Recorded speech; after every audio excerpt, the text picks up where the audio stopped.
জাতীয় দলে ফেরার সুযোগ পাচ্ছেন সাকিব। গত এক বছরের বেশি সময় ধরে দেশের বাইরে আছেন সাকিব আল হাসান। তার নামে দেশের আদালতে একাধিক মামলাও রয়েছে। সব মিলিয়ে এই সময়ে বাংলাদেশের জার্সিতে খেলা হয়নি তার। সম্প্রতি এক পডকাস্টে সাকিব জানিয়েছেন, বাংলাদেশের হয়ে এখনো খেলার আশা করেন তিনি।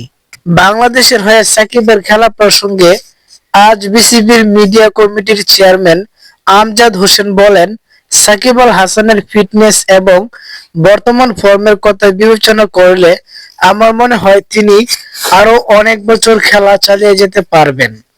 তবে তিনি বাংলাদেশের হয়ে খেলবেন কিনা সেটি সম্পূর্ণ নির্বাচক কমিটির বিষয়। নির্বাচক কমিটি যখন যাকে প্রয়োজন মনে করবে তাকে দলে নেবে। তবে সাকিবের ফেরা অনেকটাই নির্ভর করছে তার ফর্ম এবং ফিটনেসের উপর বলে মনে করেন আমজাদ। তিনি বলেন, বর্তমান পরিস্থিতিতে তিনি নির্বাচনের জন্য লভ্য নন বা দেশে নেই। তবে ভবিষ্যতে যদি তিনি ফিরে আসেন, তার ফিটনেস ও ফর্ম ঠিক থাকে, তবে তিনি অনেক বছর খেলতে পারবেন এবং আমরাও হয়তো তার খেলা দেখতে আগ্রহী।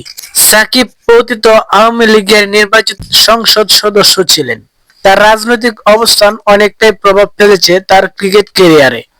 তবে আমজাদ মনে করেন, ক্রিকেট রাজনীতির বাইরে থাকবে সবসময়। তিনি বলেন, ক্রিকেট দলমত নির্বিশেষে সবার খেলা। বাংলাদেশের ক্রিকেট আজ এই অবস্থানে পৌঁছেছে কারণ এটি রাজনৈতিক পরিচয়হীন এবং নিরপেক্ষ। আমি বিশ্বাস করি সবাই ক্রিকেটের উন্নতির জন্য অবদান রাখবেন।